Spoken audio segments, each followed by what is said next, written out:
प्रभूची स्तुती असो. आजच्या प्रभुवारी परमेश्वरांना तुम्हाला मला पुन्हा एकदा त्याच्या मंदिरामध्ये एकत्र केलेला सुंदर वेळ आहे.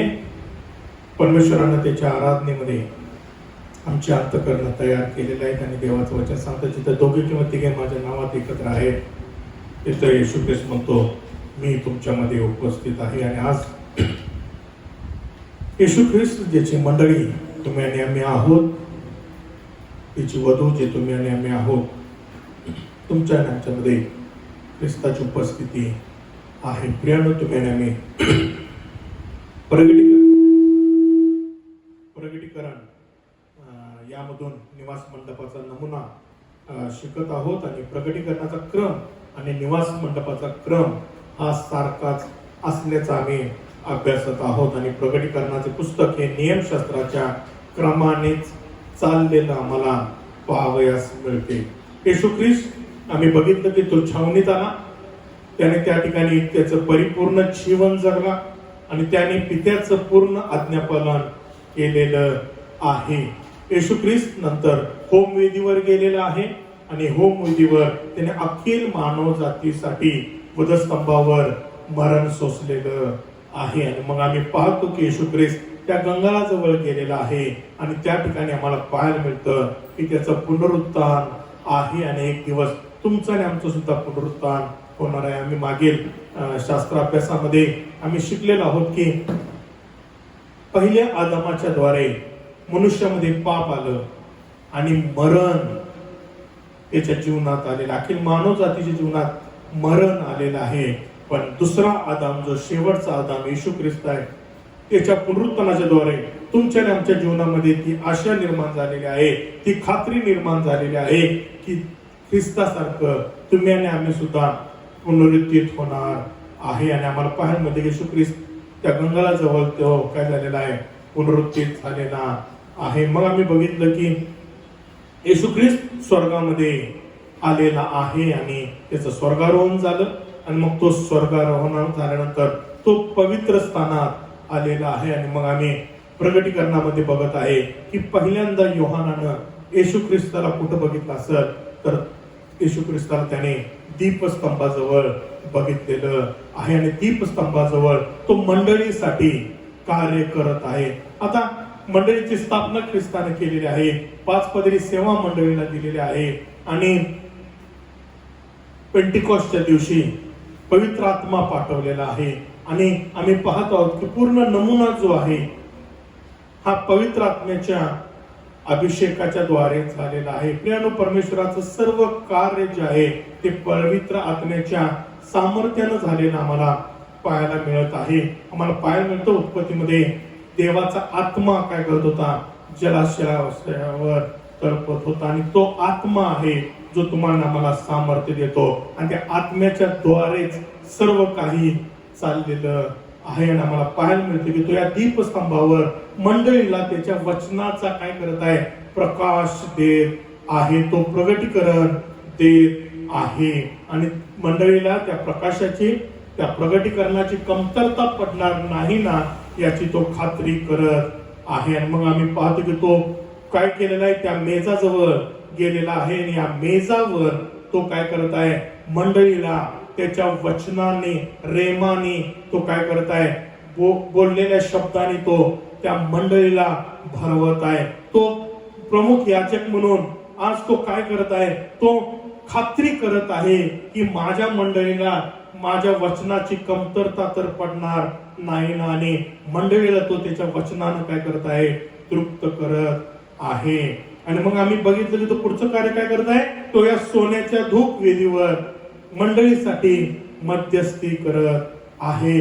तो मध्यस्थी यासाठी करत आहे की त्यानं केलेलं सर्व कार्य आणि मग परमेश्वराकडून जे आम्ही ऐकलेलं आहे आणि मग आता आमचं मोनोलॉग नाही, प्रार्थनेमध्ये आमचा डायलॉग आहे. आता आम्ही बोलत आहोत, पण जेव्हा आम्ही बोलत आहोत येशू ख्रिस्त काय करताय, त्यानं केलेलं सर्व भूतलावरचं कार्य, तो धूप तो मिसळत आहे आणि मग त्या धुपाबरोबर आमच्या प्रार्थना, आमचं बोलणं, आमच्या इच्छा काय करतायत, परमेश्वरापर्यंत प्रार्थनेच्या स्वरूपात त्या धुपाबरोबर आमच्या प्रार्थना स्वर्गामध्ये त्या पित्याजवळ जात आहेत आणि तो त्या धूप विधीवर मध्यस्थी करत आहे. मग नंतर तो काय केलेला आहे, योहान म्हणतो मी पाहिलं की स्वर्गातनं मंदिर उघडलेलं आहे आणि मग त्याने परम पवित्र स्थान उघडलेलं आम्हाला मागील अभ्यासात आम्ही पाहिलेला आहे. आणि मग तो परम पवित्र स्थानात गेलेला आहे आणि परम पवित्र स्थानात जाऊन त्याने काय केलेलं आहे, धार्मिक आणि दुष्ट यांना वेगळं केलेलं आहे. पृथ्वीचं पीक आणि द्राक्षीचे पीक वेगळं केलेलं आहे आणि ते परम पवित्र स्थानातील सेवा ख्रिस्ताची समाप्त होत आहे. आणि मग आम्ही बघितलं कोशातून पिढा बाहेर येतात आणि या सर्व घटना आम्ही बघितलं मागच्या वेळेस की हा योगायोग नाही, हे मानव निर्मित नाही, तर ही देवाची दैवी योजना आहे. हा पूर्ण निवास मंडप आम्ही बघत आहोत, ही दैवी योजना आहे. परमेश्वराचं सर्व कार्य ही दैवी योजनेचा भाग आहे. आणि आम्ही जेव्हा या गोष्टी बघतो आम्हाला आश्चर्य वाटतं. मी मागच्या मागच्या उपासनेमध्ये जेव्हा आम्ही हा अभ्यास घेतला, अनेक लोकांनी मला सांगितलं बाळासाहेब किती मिरॅकल आहे नाही का, की जुन्या करारातील निवास मंडपाचा नमुना आम्हाला प्रगटीकरणामध्ये पाहायला मिळतो आणि किती उत्तम आहे. बऱ्याच वेळेस आम्ही प्रगटीकरणाचा अभ्यास करतो पण आम्ही हा बारकाईने जोपर्यंत अभ्यास करत नाही आम्हाला त्याचं महत्व, त्याचं मिरॅकल, त्याचं गौरव आम्ही काय करू शकत नाही, पाहू शकत नाही. आणि म्हणून हा योगायोग नाही तर ही दैवी योजना आहे. आणि म्हणून निवास मंडपाचा क्रम आम्ही बघत आहोत आणि या क्रमानं जर आम्ही बघितलं प्रगटीकरणामध्ये पुढे कोणती घटना असणार आहे तर या ठिकाणी आम्हाला पाहायला मिळतं निवास मंडपात या कोशाजवळ प्रमुख याजक एकदाच येत होता. कधी? वर्षातून एकदाच येत होता. आता बघा येशू ख्रिस्ताचं कार्य इथं संपलेलं आहे. आता परम पवित्र स्थानात काय केलेलं आहे, न्याय झालेला आहे. आता काय आहे बघा, आता आम्हाला जर प्रगटीकरणाचा अभ्यास करायचा तर पुढे काय असणार आहे, आम्हाला निवास मंडपाकडे जावं लागणार आहे की त्या याचकाचं पुढचं काय काम होतं. आता इथं तू वर्षभर येत होता, रोज येत होता इथपर्यंत, लक्षात ठेवा. पण आत मात्र वर्षातून एकदाच, तोही भीत भीत कापत कापत तो आत जात होता. तो कोणता सण होता? प्रायश्चित्ताचा सण. आणि म्हणून पाहूया आपण प्रायश्चित्ताच्या सणावेळी त्या निवास मंडपात आणि मग निवास मंडपानंतर शर्मोनाच्या मंदिरामध्ये काय घटना घडत होत्या. लेवी याचा 16वा अध्याय, ज्याच्याकडे माईक आहे, मोरॅन्टीनकडे आहे, बट कविता सिस्टरकडे, ओके, जरा सांगू. पंडित रमाबाईचं भाषण. लेवी याचा 16वा अध्याय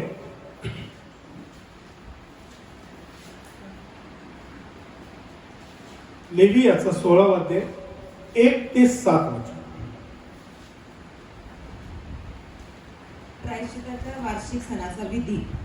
आणि अहरोनाचे 2 मुलगे जेव्हा यहोवा समोर व्यक्तीच्या जवळ आले आणि मरण पावले तेव्हा त्यांच्या मरणानंतर यहोवा मोशेशी बोलला.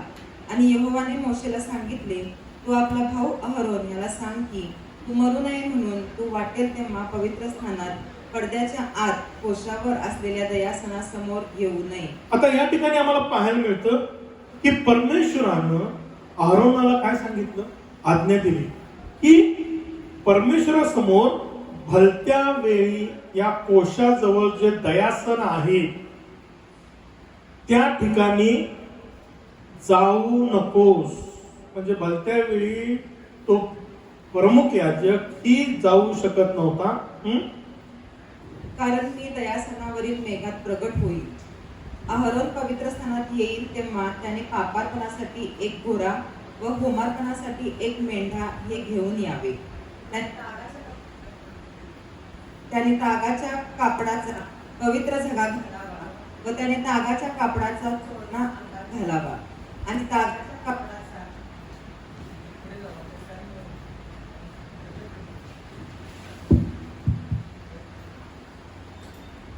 आणि तागाच्या कापडाचा कमरबंद त्याच्या कमरेला बांधलेला असावा आणि तागाच्या कापडाचा फेटा त्याने बांधलेला असावा. ती पवित्र वस्त्रे आहेत आणि त्याने आपले अंग पाण्याने धुवावे, मग ती घालावी. आणि त्याने इस्रायलाच्या संतानांच्या समुदायापासून पापार्पणासाठी शेरडातले 2 बोकड व होमार्पणासाठी 1 मेंढा घ्यावा. आणि अहरोनाने आपणासाठी आणलेला पापार्पणाचा गोरा सादर करून आपणाबद्दल व आपल्या घराण्याबद्दल प्रायश्चित्त करावे. मग त्याने ते 2 बोकड घेऊन सभामंडपाच्या दारी यहोवासमोर उभे करावे. आणि अहरोनाने त्या 2 बोकडांवर चिठ्ठ्या टाकाव्या, 1 चिठ्ठी यहोवासाठी आणि दुसरी चिठ्ठी पाप वाहून नेण्यासाठी. मग ज्या बोकडावर यहोवासाठी अशी चिठ्ठी पडेल ती अहरोनाने सादर करून पापार्पणाकरिता अर्पावी. आणि ज्या बोकडावर पाप वाहून 7वं वचन काय सांगते? मग त्याने ते 2 बोकड घेऊन सभामंडपाच्या दारी यहोवासमोर उभे करावे. आता इथं फार सुंदर सांगितलेलं आहे की आता 2 बोकड काय करायचे? हे दर्शन मंडपाच्या द्वाराजवळ घेऊन यायचे. आता तुम्हाला तो बकरा दिसत आहे, त्यातील 1 आहे, 1 नाहीये, पण आता तुमच्या उदाहरणासाठी तुम्ही बघू शकता. आता बघा, आज आम्ही त्या प्रायश्चित्ताच्या सणाच्या वेळी मंदिरात काय चाललेलं किंवा त्या निवास मंडपात काय चाललं होतं, तुम्ही तो वृत्तांत वाचलेला आहे. त्या वृत्तांतामध्ये आम्हाला पाहायला मिळतं की प्रायश्चित्ताचा सण कसा करायचा. पण आरोनाला सांगितलं की ह्या परमपवित्र स्थानामध्ये तू भलत्या वेळी जायचं नाही, पण कधी जायचं आहे तर त्या प्रायश्चित्ताच्या सणाच्या दिवशी मात्र तुला काय करावं लागणार आहे? आज जावं लागणार. आज जायच्या आधी बघा, आज आमच्या जीवनात आम्ही नव्या करारातले लोक आहोत. बघा, आम्ही मागच्या शास्त्राभ्यासामध्ये बघितलं की पहिलं जगिक आहे, नंतर काय स्पिरिच्युअल आहे. पहिल्यांदा जुना करार आहे, नंतर नवा करार आहे. पहिली छाया आहे, नंतर आत्मिक गोष्टी किंवा वास्तविक स्वरूप आहे. आणि तो क्रम असलाच पाहिजे. पहिला आदाम आहे आणि शेवटचा आदाम आहे. पहिला आदाम मनुष्य होता, भूतलावरचा होता, पण शेवटचा आदाम हा स्वर्गीय आहे. तुमचा आणि आमचा प्रवास त्या स्वर्गीय गोष्टीकडे जायचा आहे. बघा, त्या जुन्या करारात ही वाट भलत्या वेळी जायचं नव्हतं, केव्हाही कसंही जाता येत नव्हतं. पण नव्या करारात आम्हाला पाहायला मिळतं की या येशू ख्रिस्ताच्या कार्याच्या द्वारे तुम्ही आणि आम्ही आता परमेश्वरासमोर कधीही केव्हाही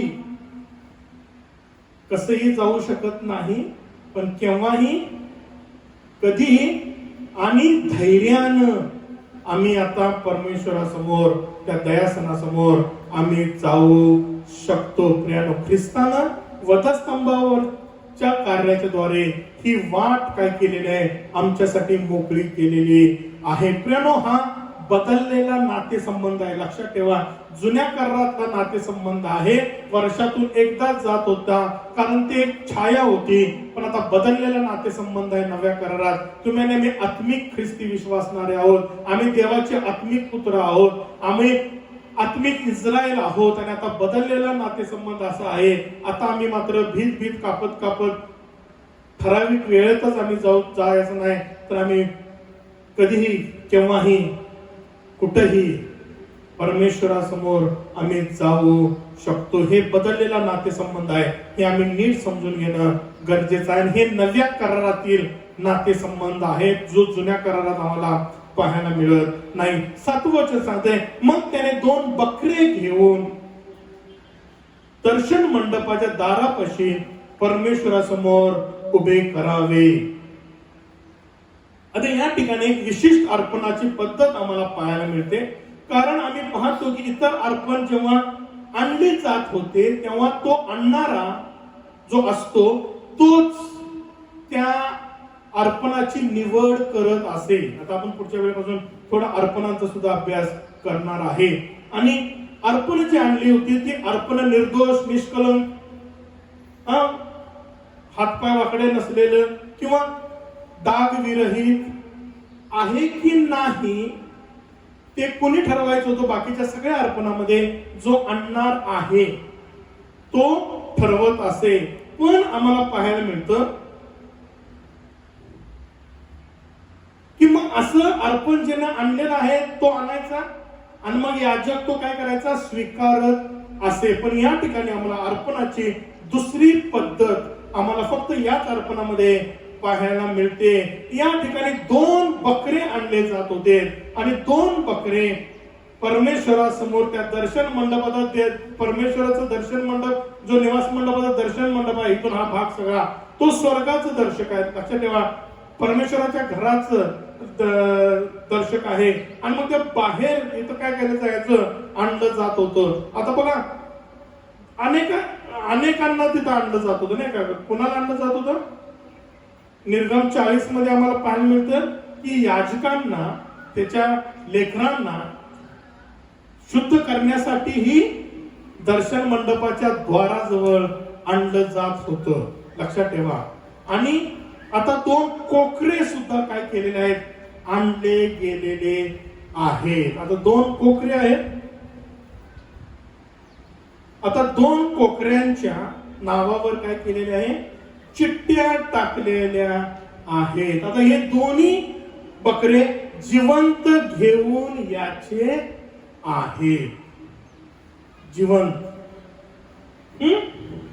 8वं वचन काय सांगते? 8वं 9वं वचन. आणि अहरोनाने त्या 2 बोकडांवर चिठ्ठ्या टाकाव्या, एक चिठ्ठी यहोवासाठी आणि दुसरी चिठ्ठी पाप वाहून नेण्यासाठी. मग ज्या बोकडावर यहोवासाठी अशी चिठ्ठी पडेल ती अहरोनाने सादर करून पापार्पणाकरिता. आता एक चिठ्ठी परमेश्वरासाठी आणि दुसरी पाप वाहून नेण्यासाठी. आता बघा, चिठ्ठ्या टाकणं पवित्र शास्त्रामध्ये फार महत्वाचं आहे. पवित्र शास्त्रात जुन्या करारामध्ये सुद्धा आणि आम्हाला नव्या करारात सुद्धा आम्हाला ही प्रॅक्टिस, हे कृत्य केलेलं आम्हाला पवित्र शास्त्रात आढळतं. आणि त्या सगळ्या कृत्यांचा एकच अर्थ आहे की निवड. जेव्हा चिठ्ठी टाकली जाते आणि मग ती चिठ्ठी उचलली जाते, परमेश्वर ती चिठ्ठी काय करत आहे?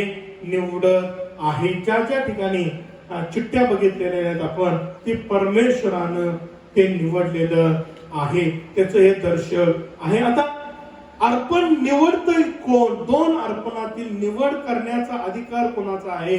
तर तो परमेश्वराचा आहे. आणि म्हणून आम्हाला पाहायला मिळतं की त्या ठिकाणी परमेश्वरानं काय केलेलं आहे? एक चिठ्ठी टाकलेली आहे दोघांच्या याच्यावर आणि परमेश्वरानं एकाची निवड केलेली आहे.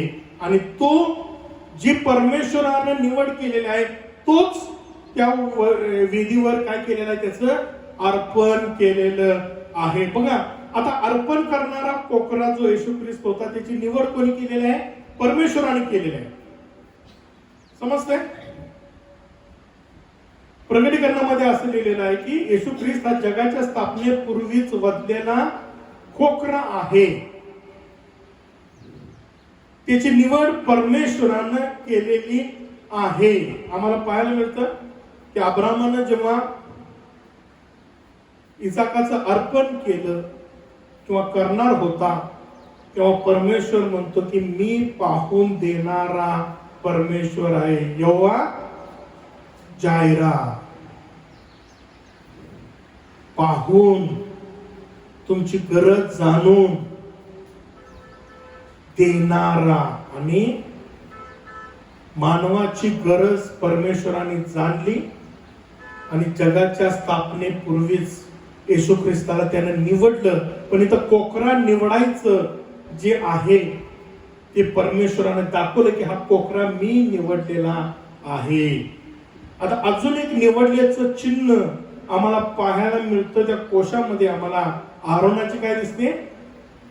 काठी दिसते. आता ही आरोनाची काठी काय आहे? तुम्हाला जर माहित असेल त्याचा वृत्तांत, आरोनाला निवडलं नाही का, आणि मग आपल्यासारखेच लोक होते, अल्पसंतुष्टी. नाही, एखाद्याला निवडलं जातं नाही का, परमेश्वर निवडतो त्याच्या कार्यासाठी नाही का. मग बाकीच्या सगळ्यांना वाटतं की आम्हाला काय निवडलं नाही, हा? आम्ही काय त्याच्यासारखं नाही काय, हा? आणि मग हे सगळी लोक आले आणि काय परमेश्वर आमच्याशी बोलत नाही का, काय फक्त अरुणाशीच बोलतोय काय, हा? बरोबर. आणि मग परमेश्वर काय सांगितलं, त्या दर्शन मंडपाच्या बाहेर उभं राहायचं काय आणि काय करायचं, प्रत्येकाच्या वंशाच्या काट्या आणायच्या आणि ठेवायचं. आणि रात्री काय झालं, आरोनाची काठी जी निर्जीव होती ना, तिला काय नाही झाले, बदामाची फुलं आली, बदामाच्या कळ्या आल्या आणि बदाम सुद्धा लागले. आणि तुम्ही जर आत बघितला तर ती काठी कुठं ठेवायला सांगितली, परमेश्वर म्हणतो हा ख्रिस्त कोण आहे, तो देवाचा शब्द आहेच, पण तोच निवडलेला आहे. कुणी? परमेश्वरानं. म्हणून येशू ख्रिस्त म्हणतो अल्फा आणि ओमेगा, प्रारंभ आणि शेवट मीच आहे. प्रारंभ इथूनच आलेला निवास मंडपाचा आपण बघितलं आणि शेवट ही निवास मंडपाचा इथूनच होणार आहे. म्हणून येशू ख्रिस्त म्हणतो प्रारंभ आणि शेवट हा मीच आहे. आणि इथं आम्हाला पाहायला मिळतं की परमेश्वर निवड करत आहे कोणने कुठल्या कोकऱ्याचं ते अर्पण करायचं आहे. आता पहिल्या कोकऱ्याचं 9व्या वचनात सांगितलं आहे, ज्या कोकऱ्यावर परमेश्वराच्या नावाची चिठ्ठी निघेल तो अहरोनाने सादर करून पापार्पणा दाखल बळी द्यावा. आता बघा, येशू ख्रिस्तानं तुमच्या आणि आमच्या पापासाठी त्या वधस्तंभावर, आमच्या पापांसाठी त्या आदामानं जे अपराध केले आणि अखिल मानव जातीमध्ये ते पाप पसरलं आणि मरणानं राज्य सुरू केलं, त्या पापाचं खंडणी म्हणून काय केलेलं आहे, त्या वधस्तंभावर आमच्यासाठी, अखिल मानव जातीसाठी पापार्पण केलेलं आहे. आणि या अर्पणाद्वारे पापाची क्षमा आम्हाला प्राप्त झालेली आहे. कारण देवाचं वचन सांगतं की रक्त सांडल्याशिवाय पाप क्षमा घडत नाही. आणि त्याला प्रायश्चित्ताचा सण म्हणलेला नाही काय, अटॉनमेंट. आणि याचा जर तुम्ही अर्थ बघितला ग्रीक मधून तर तो तुम्हाला आम्हाला पाहायला मिळतं की काय, तो झाकलं जाणं आहे. झाकलं जाणं आहे, झाकलं जाणं. प्रायश्चित्त म्हणजे झाकलं जाणं. पण आम्हाला पाहायला मिळतं की नव्या करारात आम्हाला ख्रिस्त हा वधलेला कोकरा पाहायला मिळतं. इब्रिकरास पत्र याचा 9वा अध्याय आणि 12वं वचन सांगते, आणि भाकरी व बकरे व वासरू याने नव्हे तर स्वतःचे रक्त अर्पण करून एकदाच परमपवित्र स्थानात गेला आणि त्याने सार्वकालिक मुक्ती मिळाली. आता आम्ही बघत आहे इब्रिकरास पत्र, आम्ही बायबल स्टडी मध्ये शिकत आहोत आणि निवास मंडपातून आम्ही इब्रिकरास पत्राचा सुद्धा अभ्यास करत आहोत. आणि इब्रिकरास पत्र नव्या करारातील पत्र आहे, पण ते जुन्या करारातील गोष्टींचा काय, तो ब्रिज आहे, तो पूल आहे. तो आम्हाला एकत्र दोन जवळ नवा करार जुना करार एकत्र करत आहे. तो काय म्हणत आहे की बकरे व वासरूने नव्हे, कारण ते छाया होती. पहिलं ते मांसमय, कारण आम्ही बायबल स्टडी मध्ये शिकलो. आणि दुसरं काय, नंतर ते आत्मिक आहे. पहिलं मांसमय बकरे व कोकरे, पण दुसरं काय आहे, आत्मिक आहे ख्रिस्त. आता तो म्हणतो बकरे व वासरू नव्हे तर स्वतःचे रक्त अर्पण करून एकदाच परम पवित्र स्थानात गेला आणि त्याने सार्वकालिक मुक्ती मिळाली. आता बघा, 2 कोकरे आहेत. परमेश्वरानं एक कोकरा निवडलेला आहे आणि एक कोकरा काय केलेला आहे, वधलेला आहे. आणि ते वधलेला कोकऱ्याचंच रक्त घेऊन आत याचं आहे आणि आत येता येता काय करायचं आहे, या शिंगांना लावायचं आहे. आपण हे सगळं नंतर बघणार आहे.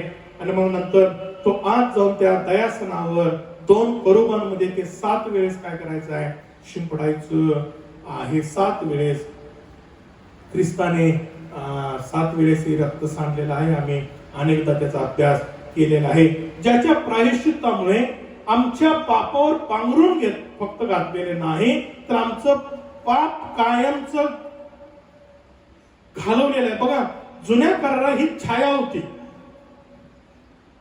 आणि छाया कधीच वास्तविक स्वरूप असू शकत नाही. छाया ही छायाच आहे. समजतंय? आता दरवर्षी ती गोष्ट करायला लागायची. समजलं? कारण काय केलं जायचं, नुसतं पांघरून घातलं, दरवर्षी ते पांघरून घालायचं. परत इस्रायल लोक पाप करायचं, दरवर्षी ते झाकायला लागायचे. पण जेव्हा येशू ख्रिस्त शेवटचा आदाम या भूतलावर आला, त्यानं काय केलं, त्या वधस्तंभावर मरण, त्या वधस्तंभावर, तुमच्या आमच्यासाठी वधस्तंभावर तो गेला आणि तो जगाच्या स्थापनेपूर्वी वधलेला कोकरा होता आणि बाप्तिस्मा करणाऱ्या योहानाला हे माहित होतं. आणि तो म्हणतो योहान 1:29 मध्ये की दुसऱ्या दिवशी येशूला आपल्याकडे येत असताना पाहून तो म्हणाला, हा पहा, जगाचे पाप हरण करणारा, झाकणारा नाही. झाकणारे कोण होते? पाप करणारा कोण होता? आदाम होता, पहिला आदाम. त्याच्यावर झाकणारा कोण होतं? कोकऱ्याचं रक्त होतं. पण शेवटच्या आदामाबद्दल योहान बाप्तिस्मा करणार म्हणतो, हा पहा, जगाचं पाप झाकणारा म्हणले का? नाही. अटॉनमेंट हा शब्द नव्या करारात तुम्हाला कुठेही सापडणार नाही. कारण नव्या करारात परमेश्वराची जेव्हा ख्रिस्त आला तेव्हा झाकणं हा प्रकार गेलेला आहे. फक्त आता काय राहिलेलं आहे? हरण करणं. म्हणजे काय? कायमचं काढून टाकणं. परमेश्वराची इच्छा आहे की आमच्या मधलं पाप हे कायमचं काढून टाकलं जावं. पहिल्या आदामानं जे पाप केलं, ज्या अपराधामुळं मनुष्यामध्ये पाप आलं आणि पापामुळं मरणाचं राज्य आलं, परमेश्वराची इच्छा आहे शेवटच्या आदामाच्या द्वारे आमच्या मधलं ते पाप नाहीसं व्हावं आणि आम्ही जीवनात प्रवेश करावा. बायबल स्टडी मागच्या शुक्रवारचा YouTube फेसबुकवर आहे, तो बघा. इन डिटेल आम्ही त्या वचनांचा अभ्यास केलेला आहे. आणि मग स्तोत्र करता 103:12 मध्ये म्हणलेलं आहे, पश्चिमेपासून पूर्व जितकी दूर आहे तितकी त्याने आमचे अपराध आमच्यापासून दूर केले आहे. बघा, स्तोत्र करता येशू ख्रिस्ताच्या त्या येण्यानंतर होणाऱ्या गोष्टीची भविष्यवाणी करत आहे आणि तो म्हणतो परमेश्वरानं काय केलेलं आहे? पश्चिमेपासून पूर्व जितकी दूर आहे तितके त्याने आमचे अपराध आमच्यापासून दूर केलेले आहेत. आता ते एक कोकरा आहे ज्याच्या नावाची चिठ्ठी परमेश्वराने उचललेली आहे आणि ते कोकरा बदलेला आहे येशू ख्रिस्त. आणि मग येशू ख्रिस्ताचा प्रवास आम्ही मागील काही आठवड्यात बघितलेला आहे, तो झालेला आहे. आता तो काय करणार आहे? जेव्हा ते उघडलं जाईल मग 7 पिढा होणार आहेत, नाही का? त्याच्यानंतर काय होणार आहे आपण प्रकटीकरणाचा अभ्यास करत आहोत. आणि मग तो ते रक्त घेऊन काय करणार आहे? त्या प्रायश्चित्ताच्या सणाच्या दिवशी तो त्या दयासनावर स्प्रिंकल करणार आहे. लक्षात ठेवा. आता तो स्वतः कोकरा आहे, बरोबर आहे? तो स्वतःच रक्त तो काय करणार आहे? त्या दयासनावर शिंपडणार आहे. आता तो याजक सुद्धा आहे, प्रमुख याजक. आणि तोच ते रक्त घेऊन काय करणार आहे? आत जाणार आहे. म्हणून दुहेरी कार्य येशू ख्रिस्त करत आहे. तो कोकरा सुद्धा आहे, पण आज तो कोकरा काय करत आहे? इथं बसलेला आहे, नाही काय? पण तो कोकरा आहे, पण योहानानं तेही बघितलं नाही का? कोकरा आहे, वधलेला कोकरा आहे, नाही का? आणि मग त्या पिढा आल्या, नाही का? आणि मग ते भयंकर गोष्टी सुरू झाल्या, नाही का? आणि मग योहानाला समजलं आता काय होणार, नाही का? आणि मग असं लिहिलंय की तो रडला. म्हणजे त्या स्वर्गामध्ये रडलं, म्हणजे रडणं आहे, म्हणजे ती अजून नवीन उत्पत्ती नाही. 2 गोष्टी लक्षात ठेवा. त्या नव्या उत्पत्तीमध्ये रडणं नाही, पण पहिल्या उत्पत्तीत आम्ही बघितले त्या स्वर्गामध्ये योहान रडलेला आहे आणि तो दूत येऊन सांगतो रडू नकोस. तो कोकरा सुद्धा आहे, पण तो यहूदाचा सिंह सुद्धा आहे. तो उठणार आहे सिंह. कोकऱ्याचं काम झालं की तो सिंह उठणार आहे आणि तो राजा आणि तो राज्य करायला येणार आहे. प्रियानो, फार अद्भुत चिन्ह प्रगटीकरणामध्ये आमच्या समोर आलेले आहे. आणि म्हणून पहिला अर्पण येशू ख्रिस्ताचा आहे, ते तो पूर्ण करणार आहे. आता दुसरं अर्पण बघा, 10वं वचन सांगतं, 16 ते 10 वचन, ज्या बकऱ्यावर पाप वाहून नेण्याची चिठ्ठी निघेल त्याला परमेश्वरासमोर जिवंत उभे करावे व त्याच्या द्वारे प्रायश्चित्त व्हावे आणि तो बकरा पाप वाहून नेण्यासाठी रानात सोडून द्यावे. आता 20-22 वचन वाचा कोणते? 20 ते 22 16 अध्याय. आणि त्याने पवित्र स्थानाकरिता व सभामंडपाकरिता व वेदीकरिता प्रायश्चित्त करण्याचे समाप्त केल्यावर त्याने जिवंत बोकड आणावा आणि अहरोनाने आपले दोन्ही हात त्या जिवंत बोकडाच्या डोक्यावर ठेवावे आणि इस्रायलाच्या संतानाचे सर्व अन्याय व त्यांचे सर्व अपराध म्हणजे त्यांची सर्व पापे पदरी घ्यावी आणि ती त्या बोकडाच्या डोक्यावर ठेवावी. मग त्याने तो बोकड नेमलेल्या माणसांच्या हातून रानात पाठवून द्यावा आणि तो बोकड आपल्यावर त्यांचे सर्व अन्याय घेऊन ओसाड देशास वाहून नेईल आणि त्याने तो बोकड रानात सोडून द्यावा. बघा, या लोकांना पहिलेच अर्पण जो बकरा परमेश्वर समोर अर्पण केला जात होता तो पुरा नव्हता का? बघा, 2 बोकड का सांगितले परमेश्वरानं? का? फार महत्वाचं आहे. एक बोकड जर मारलेला आहे, तो कोकरा वधलेला आहे, परमेश्वराने त्याला निवडलेला आहे, मग दुसऱ्याची गरज काय होती? पुन्हा दुसऱ्या अर्पणाची गरज काय होती? तर पवित्र शास्त्र आम्हाला सांगतं की ते आम्हाला प्रकट करते की आम्ही हे आमच्या अंतःकरणात बिंबवून ठेवावं की पाप सैतानामुळे आलेलं आहे. आता आम्ही मागच्या अभ्यासामध्ये बघितलं बायबल स्टडीला की सैतानानं कुणाला बोलवलं?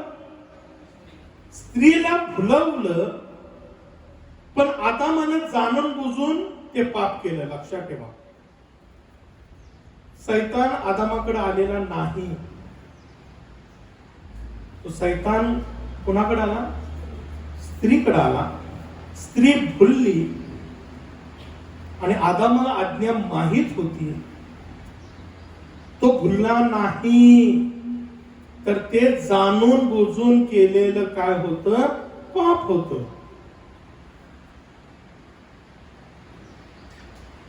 आता पाप करवणारा कोण होता? सैतान होता. म्हणून जोपर्यंत सैतान आमच्या आजूबाजूला आहे, आम्ही पापापासून दूर जाऊ शकत नाही. आणि म्हणून सैतान त्या सर्वाचा जबाबदार आहे. आता इथं 2 कोकरे दिलेले आहेत, पण नवा करार आणि जुना करार सांगतं की शेवटच्या काळामध्ये काय होणार आहे. लक्षात ठेवा, आता एक ख्रिस्त आम्हाला माहित आहे, बरोबर आहे?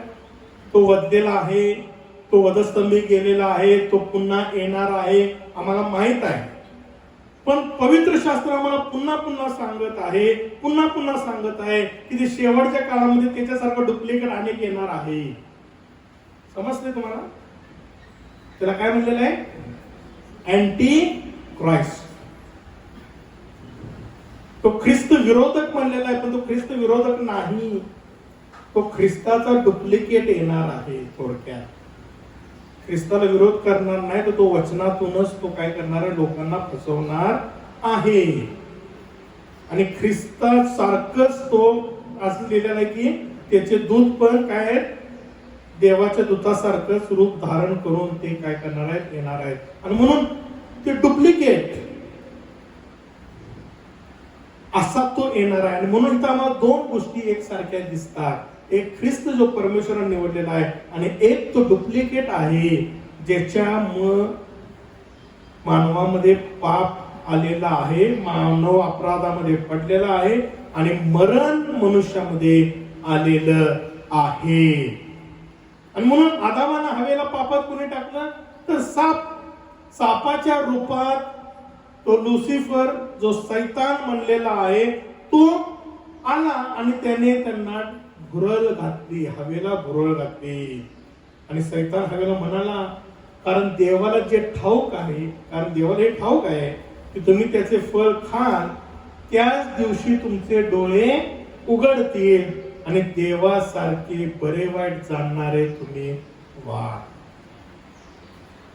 आता हे आम्ही हिब्रू क्लासमध्ये ह्या वचनाचा मी डिटेल अभ्यास करणार आहे, कारण जे हिब्रू शिकत नाही त्यांना हे काहीही समजणार नाही. सैतान इतका हुशार आहे, त्यानं त्या हिब्रू मध्ये असं भारी बोलला त्यांच्याशी, आणि एक सुद्धा गोष्ट सैताननं परमेश्वराच्या विरुद्ध बोललेला नाही. बरं, म्हणजे सैतान किती चॅप्टर आहे तुम्हाला कळणार सुद्धा नाही की तुम्ही भुललेला आहात. अशा प्रकारे आणि पूर्णपणे लबाड कारण प्रेनो सैतान हा नेहमी आमच्या जवळ येतो आणि सैतानाचा एकमेव अजेंडा आहे की आम्हाला काय करायचं आहे, पापात पाडायचं आहे आणि त्या जीवनात आम्ही प्रवेश करू नये, तर आमच्यावर मरणाचं राज्य यावं ही सैतानाची इच्छा आहे. कारण पौल फार सुंदर रोमच्या पत्रामध्ये म्हणतो, आणि आम्ही मागच्या बायबल स्टडी रोमच्या पत्रातून पाहिलेलं आहे. पौल फार सुंदर रोमच्या पत्रामध्ये पहिला आदाम आणि शेवटच्या आदामाबद्दल बोलत असताना तो म्हणतो, 8वा अध्याय 2रं वचन, पाप व मरण याचा नियम तो म्हणतो. बघा, तो म्हणतो तो नियम आहे. जिथं पाप आहे तिथं मरण आहे.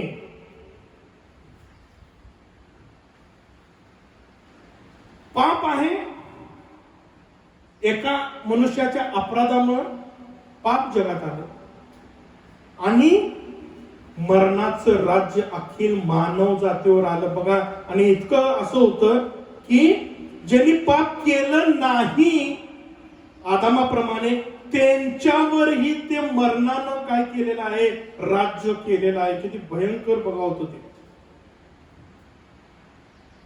आणि अशा वेळेस जर पापापासून मुक्त होण्यास आपल्याला जर व्हायचं असेल व देवाबरोबर एकरूप व्हावं लागणार असेल किंवा व्हावं अशी यांची इच्छा असेल, तर ते होण्यासाठी 2 गोष्टी बदलणं फार गरजेचं आहे.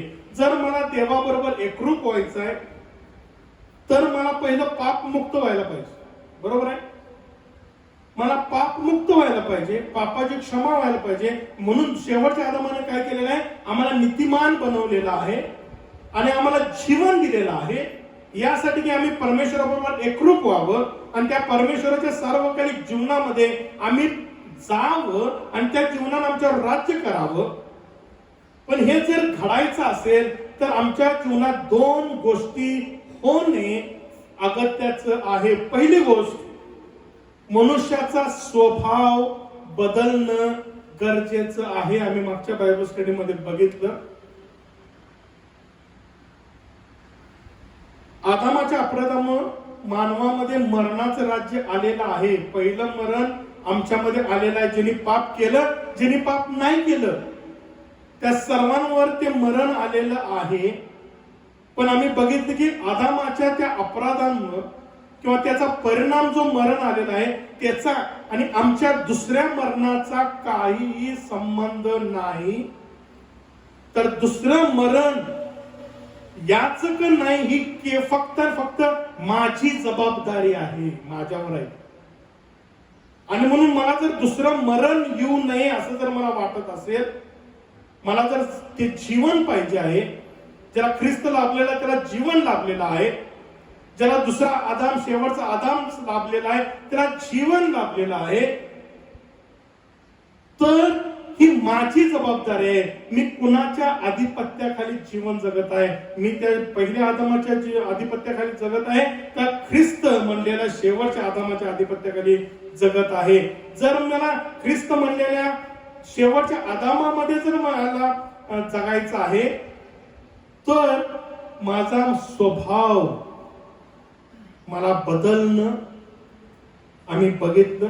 येशू ख्रिस्तानं कसा त्याचा स्वभाव बदललेला आहे. आम्ही आमचाही स्वभाव बदलणं फार गरजेचं आहे. आणि दुसरी गोष्ट सैतान आमच्यापासून दूर गेला पाहिजे.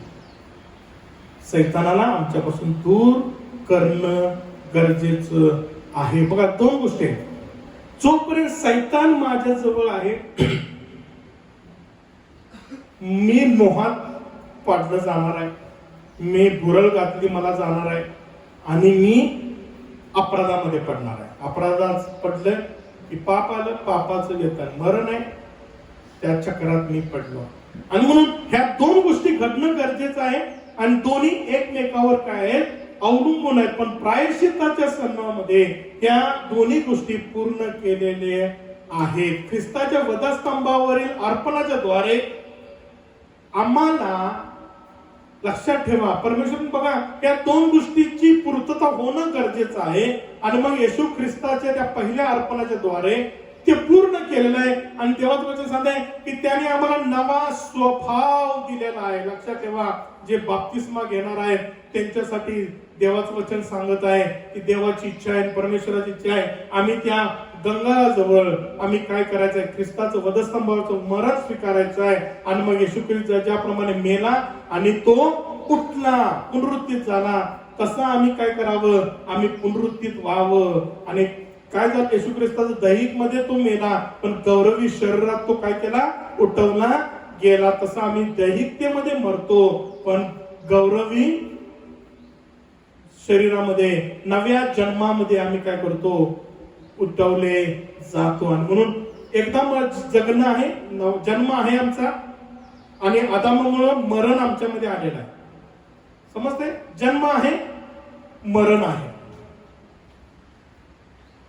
आता मला अजून एक ऑप्शन आहे. जर ख्रिस्तामध्ये मी जरी मेलो तरी मी नवा जन्म घेऊ शकतो. नव्या उत्पत्तीमध्ये माझा नवा जन्म होऊ शकतो. म्हणजे माझ्या जीवनात काय होणार आहे, दोन जन्म आहेत. मी दैहिकतामध्ये जन्मलो, दैहिकतेमध्ये मेलो, पण ख्रिस्तामध्ये विश्वास मी ठेवलेला आहे. मी नव्या उत्पत्तीमध्ये नव्याने जन्मणार आहे. समजते, ख्रिस्तामध्ये नवा जन्म आहे. म्हणजे दोन जन्म आणि एक मृत्यू ही चांगली स्थिती आहे, लक्षात ठेवा. पण मी जन्मलो दैहिक, मी मरणार आहे, पण दुसरं मरण माझ्या जीवनात येऊ शकतं. जर मी आदामाप्रमाणे वागलो, सैतानाच्या स्वाधीन होऊन मी माझं जीवन जगत असत, तर दुसरं मरण माझ्या जीवनात अटळ आहे. म्हणून एकदा जन्माने दोनदा मरण्यापेक्षा दोनदा जगणं आणि एकदा मरणं हा चांगली ख्रिस्ती विश्वासणाऱ्यांची स्थिती आहे. आणि म्हणून आम्हाला पाप क्षमा मिळालेली आहे. ख्रिस्ताने आमच्यासाठी वधस्तंभावर देवाबरोबरील सहभागितेचे समक्षतेची वाट मोकळी केलेली आहे. आम्हाला पूर्व पदावर आणलेलं आहे. बघा, आदामानं जे काही विध्वंस केला होता ते सगळं ख्रिस्तानं नॉर्मलाइज केलेलं आहे. आम्हाला पूर्व पदावर आणलेलं आहे. आमच्यासाठी विजय मोकळा केलेला आहे. आमच्यासाठी आरोग्य मोकळं केलेलं आहे. आमच्यासाठी ही वाट परमेश्वराकडे जाण्याची मोकळी केलेली आहे. कुठल्या एका अर्पणाच्या द्वारे, प्रायश्चित्ताच्या सणाच्या वेळेस त्या एका कोपरा जो परमेश्वराने निवडला तो ख्रिस्त होता, त्याच्याद्वारे हे घडलेलं आहे. दुसरी चिठ्ठी, दुसरे अर्पण वाहून नेण्यासाठी त्याला हिब्रू भाषेमध्ये एसेसल म्हणलेलं आहे. आणि त्याचा जर अर्थ बघितला तर नाईट मॉन्स्टर असं म्हणलेलं आहे. आणि ख्रिस्ताला मॉन्स्टर म्हणणं हे पूर्णपणे काय आहे, अनेक लोक शिकवतात ते दुसरं ते काय आहे, ख्रिस्त आहे. पण लक्षात ठेवा, पहिला नियम आहे पवित्र शास्त्रातला की पापाचं वेतन आणि रक्त सांडल्याशिवाय पाप क्षमा होत नाही. जर दोन कोकऱ्यांमध्ये जर आपल्याला कंपॅरिझन करायचं आहे तर ज्या कोकऱ्याचं रक्त सांडलं त्याच कोकऱ्याद्वारे काय मिळाले, आम्हाला पाप क्षमा मिळालेली आहे. म्हणजे दुसरा कोकरा ख्रिस्त नाहीये हा कन्फर्म आहे. आणि ख्रिस्तानं परमेश्वरानं ते निवडलेलं नाही तेही काय आहे, कन्फर्म आहे. बरोबर आहे, दोन गोष्टी कन्फर्म आहेत. आणि नव्या करारात आम्हाला पाहायला तो ख्रिस्ता सारखाच असणार आहे. त्याला अँटी ख्राइस्ट म्हणलेला आहे, तो ख्रिस्त विरोधक असणार आहे. तोही कन्फर्म होतो की दोन्ही कोकरे एकसारखे दिसणार आहेत, पण एकाला परमेश्वराने निवडलेला आहे आणि तो कोकरा रक्त सांडून मनुष्याची खंडणी भरून रथबदली म्हणून तो मारला जाणार आहे. आता हे दुसऱ्याला काय करायचं आहे बघा, त्या बकऱ्याला अरण्यात सोडले जात असत. आता हा ख्रिस्ताच दर्शक नाहीये आणि अरण्य कधीच पवित्र शास्त्रात स्वर्गाचं दर्शक सुद्धा नाहीये. समजतंय?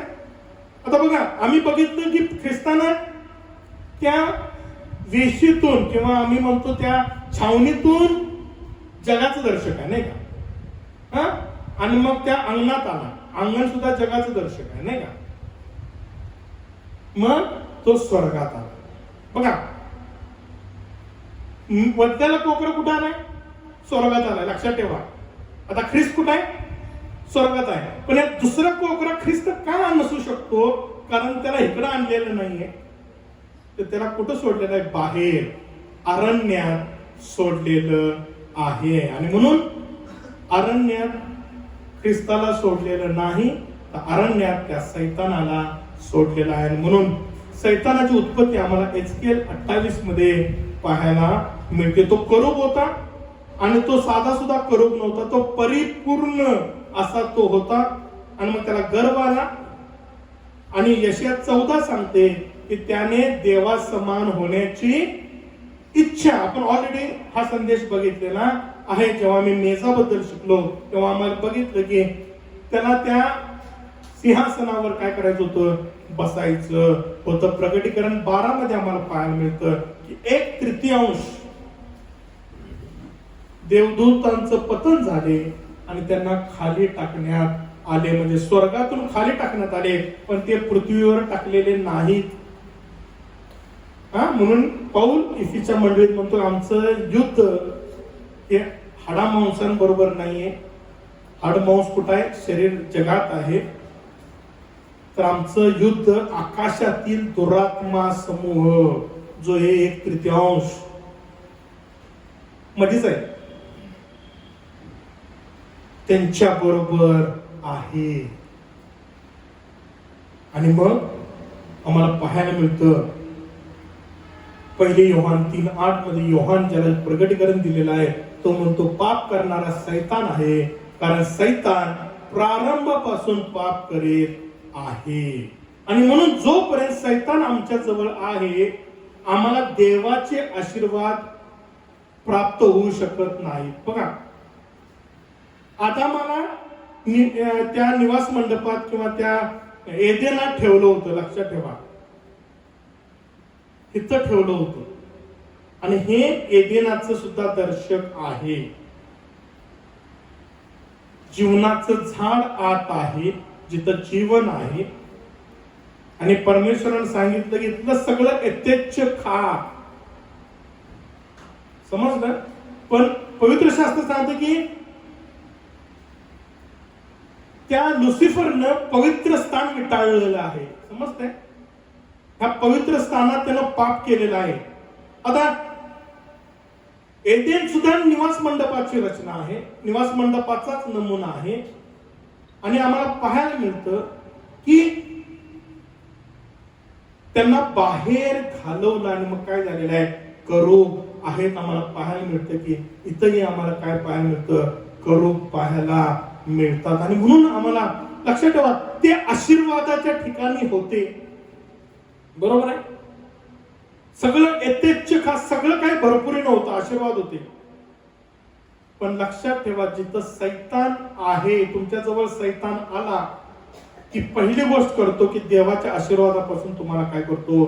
दूर करतो. लक्षात ठेवा, पहिल्या अर्पणाद्वारे परमेश्वरानं तुमच्या जीवनात स्वर्गातील सगळे आशीर्वाद मोकळे केलेले आहेत.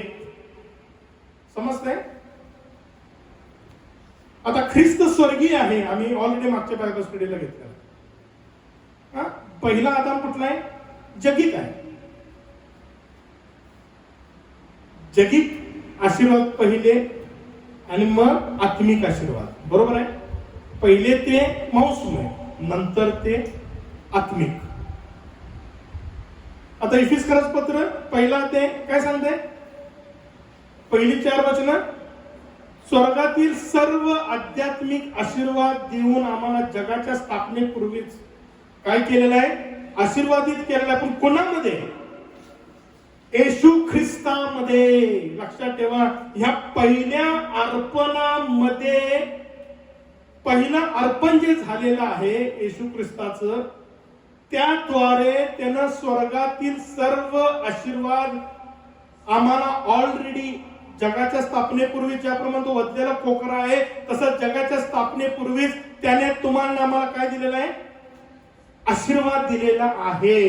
पण जोपर्यंत सैतान आमच्या जवळ आहे तोपर्यंत आम्हाला पाप करण्यास प्रवृत्त करतो आणि आम्हाला देवाच्या आशीर्वादापासून दूर करतो. लक्षात ठेवा, 2 कोकरे आहेत. एक कोकरा मला आशीर्वाद देत आहे, पण जोपर्यंत दुसरा कोकरा आमच्या जवळ आहे, दुसरा तो सैतान आमच्या जवळ आहे. ज्या आदामाला भुलवलं तो ख्रिस्त विरोधक, तो अँटी क्राइस्ट, ख्रिस्ताचा प्रतिरूपाचा जो आहे सैतान, तो ख्रिस्ताचं रूप घालून आमच्या समोर येतो आणि आम्हाला त्या आशीर्वादापासून दूर करतात. म्हणून इफिसकरास पत्र 6व्या अध्यायामध्ये आम्हाला पाहायला मिळतं की शस्त्र सामग्री घालून आम्हाला उभं राहायचं आहे त्या सैतानाच्या विरुद्ध. त्याच्या समोर आडवे म्हणजे तो आमच्यापासून पळून जाईल. आता बघा, परमेश्वराची इच्छा आहे की आम्हाला जर आशीर्वादित व्हायचं आहे तर आम्हाला तो ख्रिस्त लाभला पाहिजे, नाही का. आणि मग ते पहिलं अर्पण झालेलं आहे, आम्हाला ख्रिस्त लाभलेला आहे. पण ख्रिस्ताचे सगळे आशीर्वाद तोपर्यंत आम्हाला मिळणार नाही जोपर्यंत सैतानाला आमच्यापासून दूर केलं जाणार नाही. आता बघा, आता घटना कशा घडल्या जाणार आहेत निवास मंडपाच्या रचनेमध्ये, प्रगटीकरणामध्ये. परमेश्वरानं आम्ही बघितलं, निवास मंडपाची सुरुवातच आम्हाला करताना बघितलं की पाप हे जगिक प्रॉब्लेम नाहीये, समस्या नाही, तर ती वैश्विक समस्या आहे. आणि तिचं मूळ कुठं आहे, तर पवित्र स्थानात आहे. म्हणून इथूनच सगळं नीट व्यवस्थित करणं परमेश्वराला गरज आहे. म्हणून योहानाचं शुभवर्तमान याचा 12वा अध्याय आणि 31व्या वचनात आम्हाला पाहायला मिळतं, आता या जगाचा न्याय होतो, आता या जगाचा अधिकारी बाहेर टाकला जाईल. बघा, योहान ज्याला प्रगटीकरण दिलेलं आहे तो त्याच्या शुभवर्तमानात म्हणत आहे, आता जेव्हा न्याय होणार आहे, न्याय कुठे होणार आहे, परमपवित्र स्थानातून न्याय सुरू होणार आहे. आणि तो म्हणतो न्याय सुरू होता होता काय होणार आहे, इथे एकदा न्याय सुरू झालं की त्या दुसऱ्या कोकऱ्याला कुठं बाहेर काढलं जाणार आहे, बाहेर. आता त्या जगाचा अधिकारी, बघा जगाचा अधिकारी कोण आहे, आम्ही मागच्या बायबल स्टडीला बऱ्याच जणांनी चुकवलं बायबल स्टडी. आता ऑनलाईन आहे म्हणून काय येत नाहीत माहित नाही मला, मग ऑनलाईन चालू ठेवायचं का नाही. पण फार उत्सुक लोक आहेत बाहेरच्या देशामध्ये आणि त्यांनी मला सांगितलं की तो बायबल स्टडी पुन्हा घ्या, आम्हाला बऱ्याच गोष्टी चुकलेल्या आहेत. त्या लोकांना इच्छा आहे, पण आमच्या लोकांना नाही आहे इच्छा, हे वाईट वाटतं. आणि आम्ही त्यात बायबल स्टडीमध्ये फार सुंदर काय काय गोष्टी शिकत आहे. आता त्या जगाचा अधिकारी, बघा आदामाला अधिकार दिला होता पूर्ण एदेन, तो अधिकार त्याने कुणाला दिला, त्या सैतानाला दिलेला आहे. म्हणून सैतान आज जगाचा अधिपती आहे. आणि म्हणून पहिली उत्पत्ती नष्ट होणार आहे, निष्फळ आहे. नवी उत्पत्ती सार्वकालिक आहे. आता बघा, त्या जगाचा अधिकारी कुठं टाकलं जाणार, त्याला बाहेर टाकलं जाणार आहे. आणि हे कार्य कधी घडणार आहे, आम्ही लेवी 16 आणि योहान 12 मध्ये आम्हाला एकच गोष्ट काय करायला मिळते, पाहायला मिळते. बघा लेवी कसा आहे, नवा करण जुना करण बघा पॅरलल चाललेला आहे. लेवी 16:10 मध्ये सांगितलंय, ज्या बकऱ्यावर पाप वाहून नेण्याची चिठ्ठी निघेल त्याला परमेश्वरासमोर जिवंत उभे करावे व त्याच्यावर प्रायश्चित्त व्हावे आणि तो बकरा पाप वाहून नेण्यासाठी रानात सोडून द्यावे. येशू पुढे काय म्हणतो बघा योहानाच्या शुभवर्तमानामध्ये 12 अध्याय आणि 32 वचनात, आणि मला पृथ्वीपासून उंच केले तर मी सर्वांना माझ्याकडे आकर्षून घेईन. आपण कोणत्या मरणाने मरणार हे सुचवण्यासाठी तो हे असे बोलला. बघा तो म्हणतो की एकदा का मी उचलला गेलो की मी तुम्हाला काय करणार आहे, आकर्षून घेणार आहे. मी तुमच्याकडं तुम्हाला माझ्याकडे काय करणार आहे, माझ्याकडे घेणार आहे. कारण का हे जग कुणाच्या अधिपत्याखाली आहे, सैतानाच्या अधिकाराखाली आहे. म्हणून पहिले योहान 3 अध्याय 8 वचन आम्हाला सांगतं, पाप करणारा सैतान आहे, कारण सैतान प्रारंभापासून पाप करीत आहे. आता सैतानानं काय काय केलेलं आहे बघा. पहिले इतिहास 21:1 मध्ये आम्हाला पाहायला मिळतं, नंतर सैतानाने इस्रायला विरुद्ध उठून इस्रायलाची गंती करायला दाविदाला प्रवृत्त केले. बघा दाविदालाही पापात पाडायला, चुकीच्या गोष्टींसाठी काय केलं, प्रवृत्त केलं. बघा या ठिकाणी आम्हाला पाहतो की आम्ही सैतान सर्व राष्ट्रावर अधिकार चालवितो. सैतान जगाचा अधिपती आहे. जेव्हा गंती करायची होती इस्रायलाची तेव्हा सैतानानं ते सगळं हातामध्ये घेतलं. जकर्या 3:1 मध्ये आम्हाला पाहायला मिळतं, तेव्हा प्रमुख याजक यहोशुवा हा परमेश्वराच्या दिव्य दूतांसमोर उभा आहे व त्याचा विरोध करण्यासाठी सैतान त्याच्या उजवीकडे उभा आहे असे त्याने मला दाखविले. बघा आता प्रमुख याजक यहोशुवाचा विरोध करण्यासाठी सैतान उभा राहिलेला आहे त्याच्या उजवीकडे. बघा तुम्ही आणि आम्ही कोण आहे, आम्ही कोण आहे,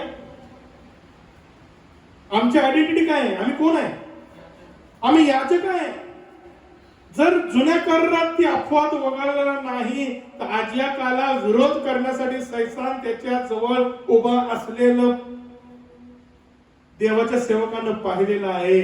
तर तो आज की आम्ही त्याचे याजक आहोत, पवित्र याजकगण आहोत आणि राजकीय याजकगण आहोत.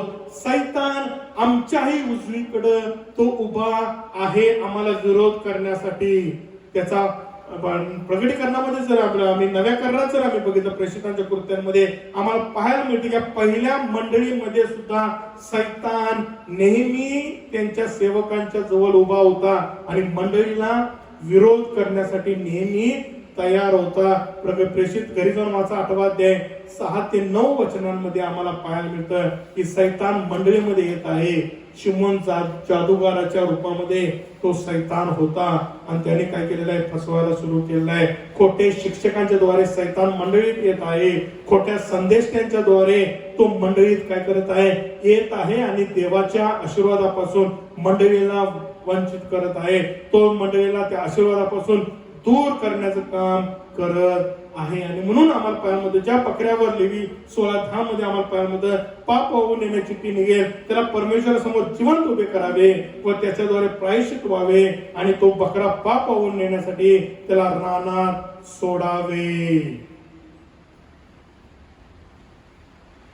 त्याला नाईट मॉन्स्टर म्हणलेला आहे आणि त्या सैतानाला काय करायचं आहे, रानात सोडायचं.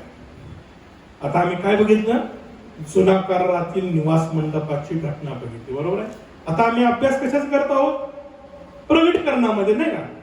आता मग जर प्रगटीकरणामध्ये जर तोच क्रम असेल तर आता आम्हाला ह्या घटनाही ज्या जुन्या करारात छायेत दाखवल्या होत्या त्या घडताना आम्हाला प्रगटीकरणात जे ऍक्च्युली घडणार आहे त्याचं प्रगटीकरण योहानाला दिलेलं आहे. ते जुळतं असावं, कारण परमेश्वर वचन सांगतं की पहिलं जे मांसमय नंतर ते आध्यात्मिक, पहिली छाया नंतर प्रतिरूप. जर हे छाया होती निवास मंडप तर त्याचं प्रतिरूप आम्हाला स्वर्गातल्या दर्शनामध्ये पाहायला मिळायलाच पाहिजे. अवघडे आपण प्रगटीकरण याचा 20वा अध्याय. नंतर मी एक देवदूताला स्वर्गातून उतरताना पाहिले. त्याच्याजवळ अथांग डोहाची किल्ली होती व त्याच्या हाती एक मोठा साखळदंड होता.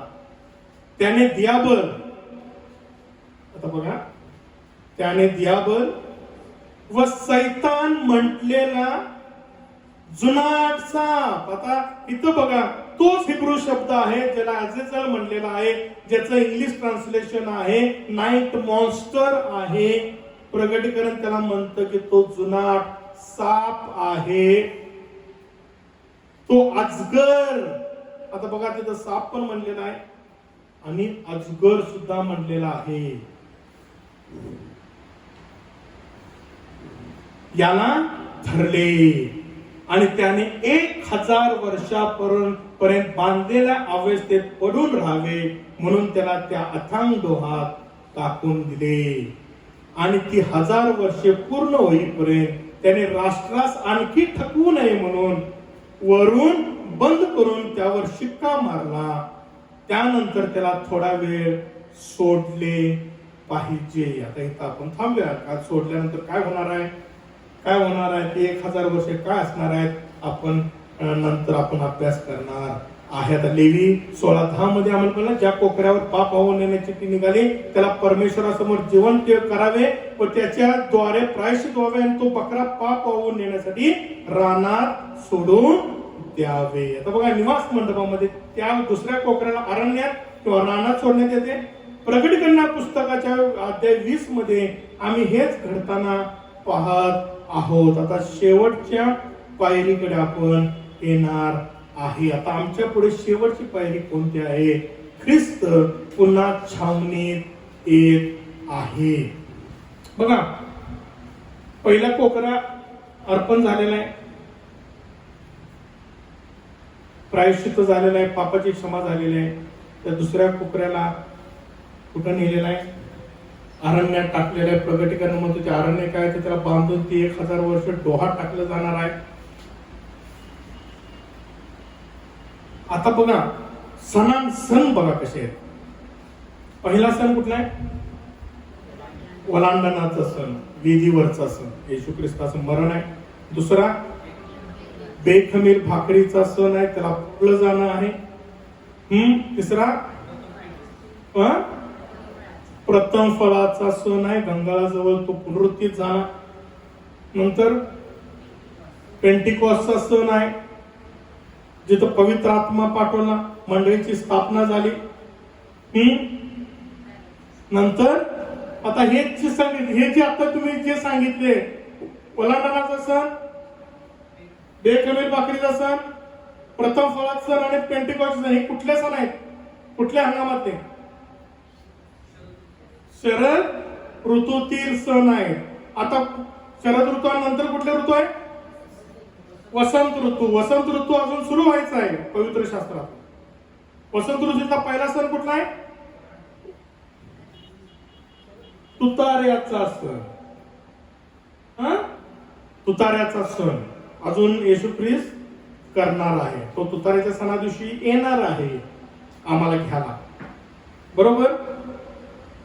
पीक बघितलं आपण, 2 पीक वेगळे केले जाणार आहेत. आम्हाला घेतलं जाणार आहे, प्रायश्चित्त केलं जाणार आहे. तर आमच्या पापांसाठी रक्त सांडलं जाणार आहे. तर खऱ्या अर्थानं आमचं प्रायश्चित्त होणार आहे, त्या पापाची क्षमा होणार आहे.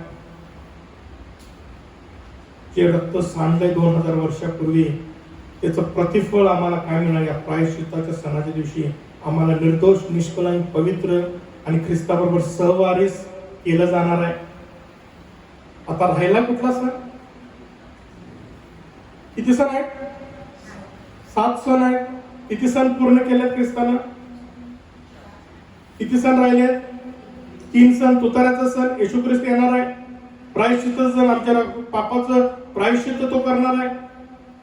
शेवटचा सण कुठला आहे? मंडपाचा सण.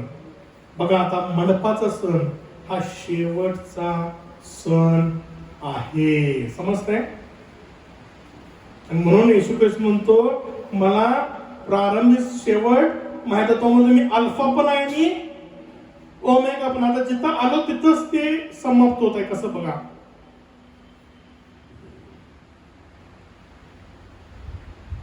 प्रकटीकरण याचा 21वा अध्याय. आता बघा, आम्ही निर्गमाच्या 40वा अध्यायामध्ये आम्ही कधी आम्ही बघितलं ख्रिस्त जन्मोत्सवाचा जो संदेश आहे 25 तारखेचा आणि त्याच्यानंतरचा रविवारचा, 2 रविवारमध्ये आम्ही पाहिले की कशा रीतीनं स्वर्गातील देव मानव रूप धारण केलं ख्रिस्तानं, बरोबर आहे. आणि त्यांनी ही टॅबरनॅकल त्यानं आमच्यामध्ये वस्ती केली. त्या निवास मंडपाच्या सणाच्या दिवशी त्यानं आमच्यामध्ये वस्ती केली. किती वर्ष? येशू ख्रिस्तानं मानव रूप धारण करून किती वर्षामध्ये वस्ती केली? 33 वर्ष. 33 वर्ष तो आला आणि 2000 वर्ष झाली जाऊन तो इथं आहे. समजतंय तुम्हाला? इथून भूतलावर गेला, तिथं 33 वर्ष घालवली आणि आता तो इथं आहे. 2000 वर्ष झाली. काय समजतंय? म्हणजे 33 वर्षासाठी तो पृथ्वीवरून मानव रूप धारण करून या भूतलावर आलेला आहे. पण आता बघा प्रकटीकरण 21 काय सांगतात. आता बघा, आता येशू ख्रिस्त 33 वर्षासाठी येणार नाही, तर तो कधीसाठी येणार आहे? किती वर्षासाठी येणार आहे? बघा, तो सर्व काळासाठी येणार आहे. काय म्हणजे बघा, तेव्हा मी पवित्र नगरी. आता बघा कसं तो सिक्वेन्स चाललेला आहे बघा प्रकटीकरणाचा निवास मंडपाच्या याच्याप्रमाणे क्रमाप्रमाणे. प्रकटीकरण 21:2 मध्ये सांगतात, तेव्हा मी पवित्र नगरी नवे येरुशलेम देवापासून स्वर्गातून उतरताना पाहिले. ती नवऱ्यासाठी शृंगारलेल्या नवरीप्रमाणे सजलेली होती आणि ती राजासनातून आलेली मोठी वाणी ऐकली. ती अशी, बघा आता नीट बघा, बघ कसं अद्भुत आहे देवाचं वचन. आणि म्हणून आम्ही निवास मंडपाचा क्रम त्या सणांमधून का बघत आहे? कारण प्रत्येक सणात, प्रत्येक टप्प्यात ख्रिस्तानं ते सण पाळलेले आहेत आणि प्रत्येक टप्प्यात परमेश्वराने ते सण देऊन आम्हाला तयार राहण्यासाठी सांगितलेलं आहे. आता बघा, तो म्हणतो की मी पवित्र नगरी नवे येरुशलेम देवापासून स्वर्गातून उतरताना पाहिले. ती नवऱ्यासाठी शृंगारलेल्या नवरीप्रमाणे सजलेली होती आणि मी राजासनातून आलेली मोठी वाणी ऐकली.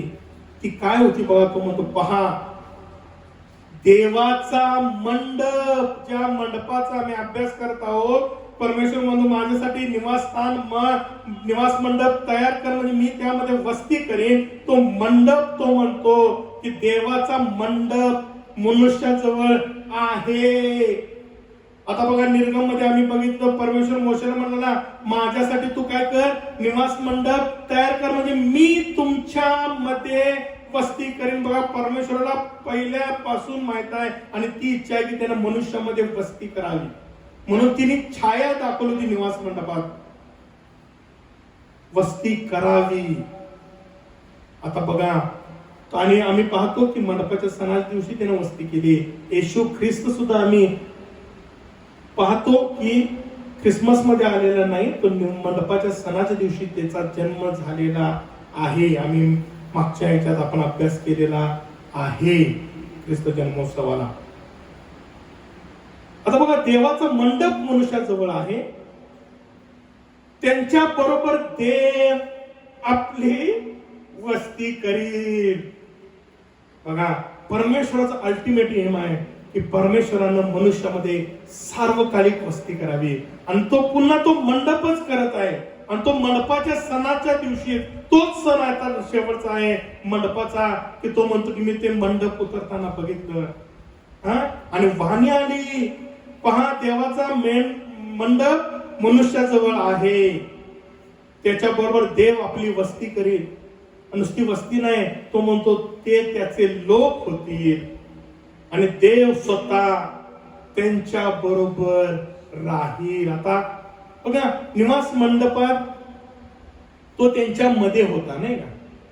परमेश्वराची इच्छा आहे आता त्याने आमच्या मध्ये, आमच्या बरोबर राहावं. तो राहील म्हणला. बघा, ते पूर्ण वाक्य आहे ते. परमेश्वर म्हणतो हे सगळं होणार आहे. तो म्हणतो त्याच्याबरोबर राहील. आता बघा फरक 4थ्या वचनात तो म्हणत आहे, योहान जेव्हा तो स्वर्गात गेला तो रडलेला आहे. समजते? पण आता ही नवी निर्मिती जी होणार आहे, ज्याचा पुढारी ख्रिस्त असणार आहे, काय म्हणतो तो त्यांचे डोळ्याचे अश्रू पुसून टाकले. यापुढे मरण तुमच्यावर राज्य करणार नाही. कारण मरणावर जे राज्य करणार होता त्याला काय अरण्यात सोडलेला आहे, त्याला त्या अथांग डोहात सोडलेला आहे. आता ती नवीन नगरी उतरलेली आहे. आता तिथं यापुढे मरण नाही, यापुढे शोक व रडणेही नाही व कष्टही नाही. कारण पहिल्या गोष्टी होऊन गेलेल्या आहेत. पहिली उत्पत्ती संपलेली आहे. पहिला आदाम संपलेला आहे. पहिल्या आदामाला ठकवणारा सैतानालाही संपवलं गेलेलं आहे. आता ही नवी निर्मिती आहे ज्याचा पुढारी ख्रिस्त आहे. प्रारंभी शब्द होता, शब्द देही झाला. 1:14 मध्ये सांगितलं योहान, शब्द देही झाला आणि त्याने आमच्यामध्ये बस्ती केली. आम्ही त्याचे गौरव पाहिले. ते पित्यापासून आलेले एकुलते एकाचे गौरव असावे असे अनुग्रह व सत्य आणि परिपूर्ण होते.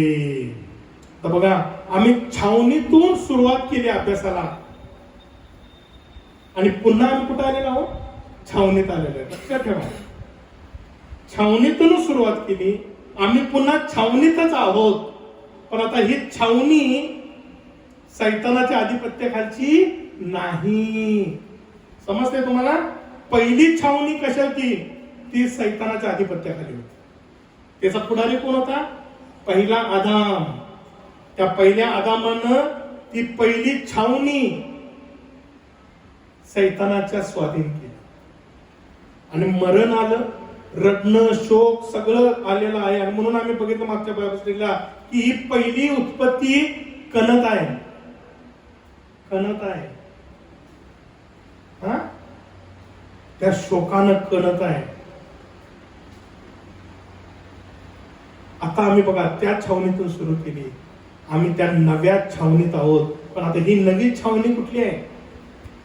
ही ख्रिस्ताची छावणी आहे. लक्षात ठेवा, ख्रिस्तानं विकत घेतलेली छावणी आहे. हे ख्रिस्ताचे लोक आहेत, विश्वासणारे लोक आहेत. आणि ह्या छावणीमध्ये तो काय केलेला आहे? आलेला आहे. आणि म्हणून आम्ही छावणीतून सुरू केलं, पण छावणीत परत आलेलो आहे. पण बदल झालेला आहे, जुनं होऊन गेलं, आता सर्व काही नवं झालेलं आहे. आम्ही त्या नव्या निर्मितीमध्ये आम्ही पोहोचलेलो आहे. आणि आम्ही निवास मंडपाचं चक्र बघा आम्ही पूर्ण केलेलं आहे. पूर्ण निर्गम आणि निवास मंडपाचं चक्र आम्ही प्रकटीकरणामध्ये सुद्धा पाहिलेलं आहे. या छावणीमध्ये येशू ख्रिस्त त्याच्या लोकांबरोबर सर्व काळसाठी वस्ती करणार आहे. आता ते 1000 वर्ष त्याला बांधले जाणार आहे. 1000 वर्ष ख्रिस्ताचं राज्य येणार आहे. समजलं? आणि 1000 वर्ष राज्य केल्यानंतर सैतानाला थोडा वेळ काय केलं जाणार आहे? सोडलं जाणार आहे. आणि मग ते सोडलं गेल्या त्यातील पण लोकांना तो काय करणार आहे? ठकवणार आहे. लक्षात ठेवा, फसवणार आहे. आणि मग मात्र 1000 वर्ष झाल्यावर ती जी ठकवलेली लोक आहेत त्यांनाही सैतानाबरोबर घालवलं जाणार आहे.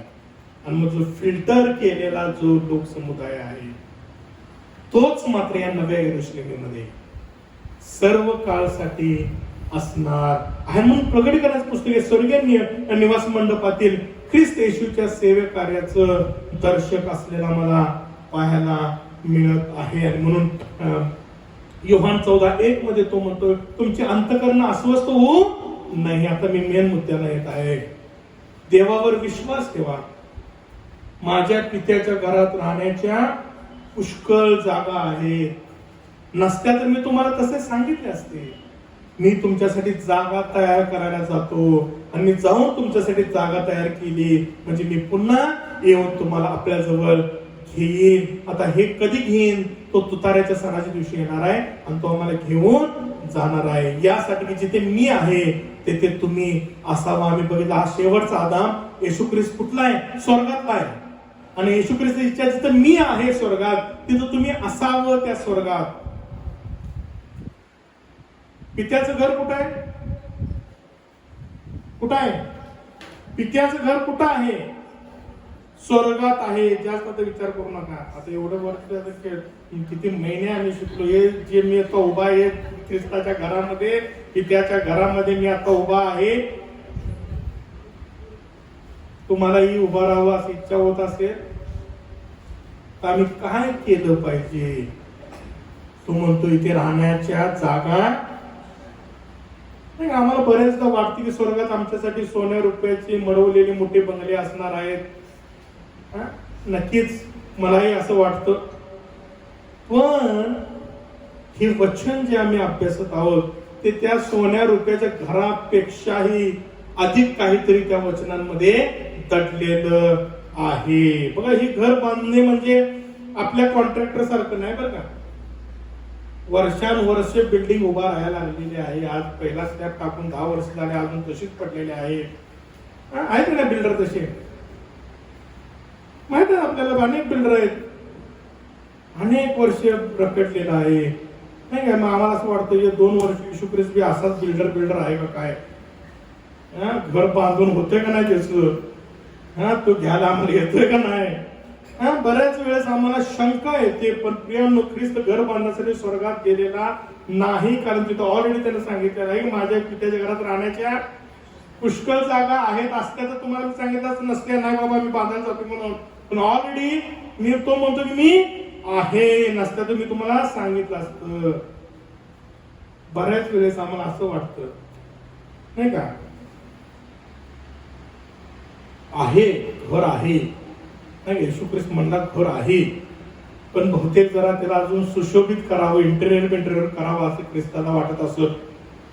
म्हणून थोड्या वेळ अजून लागत असेल नाही का. 2000 वर्ष अजून गेले नाही. असलं कसलं इंटेरियर चाललेलं आहे.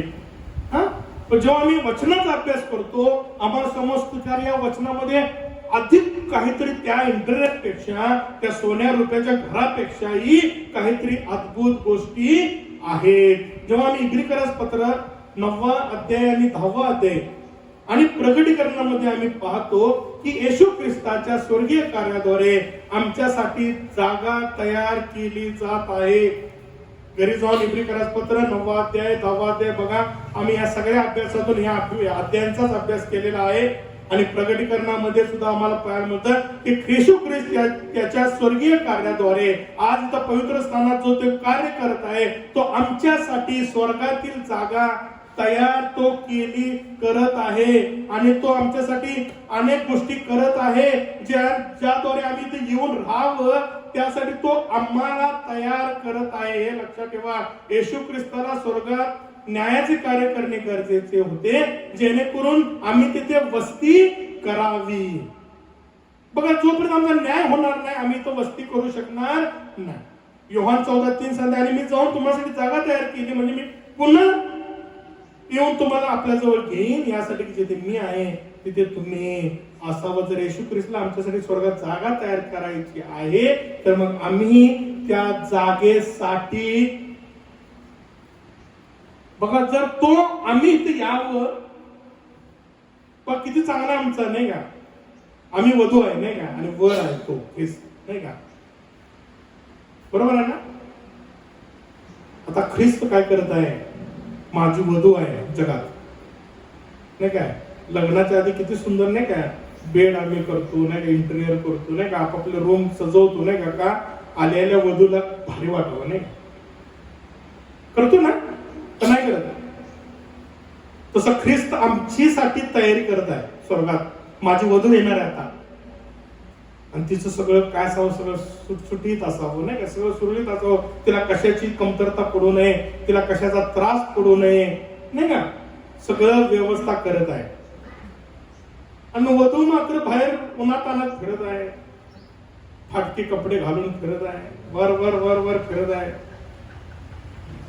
वधू वर मात्र इथं तयारी करत आहे आणि वधू मात्र बाहेर काय काय करत आहे. बघा आपल्याकडं आपण काय काय करत आहोत जगात. प्रियांनो, ख्रिस्त अनेक पाऊल पुढे आलेला आहे तुमच्या माझ्यासाठी. आज तिची वधू म्हणून तो ज्यासाठी आम्ही ते घेऊन आमचं सार्वकालिक जीवन व्यवस्थित असावं यासाठी तो जर आमच्यासाठी तयारी करत आहे, तर आम्ही या भूतलावर असताना या ठिकाणी राहण्यासाठी आम्ही सिद्ध असावं, यासाठी आम्ही सुद्धा काहीतरी करणं ख्रिस्ताला अपेक्षित आहे. नुसतं येऊन बसून उपयोग नाही, नुसतं शिकून उपयोग नाही. आम्ही स्वतःला बदलणं, आम्ही स्वतःला तयार करणं, आम्ही या जागेसाठी या भूतलावर तयार करणं गरजेचं आहे. देवासेवक सांगतो, while Jesus is preparing a place, we need to prepare for the place.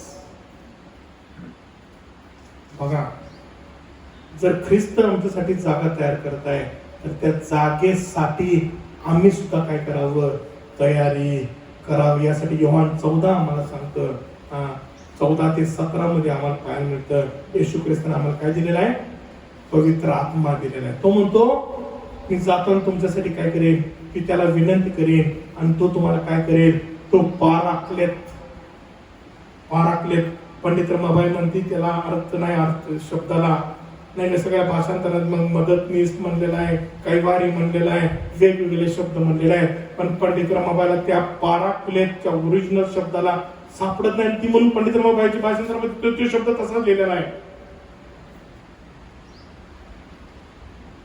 तो म्हणतो ती इतकं ती व्याप्ती आहे मोठी त्या पवित्र आत्म्याला, आणि म्हणून पवित्र आत्म्याचं दर्शक आहे दीप नाही का. बघा कसं ते कोरिलेट आहे पवित्र शास्त्रात. सगळ्याचं माप दिलेलं आहे बरं का, दिलंय ना, याच दिलंय का तुम्हाला माप, कुठंच सापडणार नाही. बाबा इतकं फूट, इतकं हे कर. पण मोशेला परमेश्वर सांगितली कशी कर, सोन्यानं घडवलेली, अखंड सोन्यानं.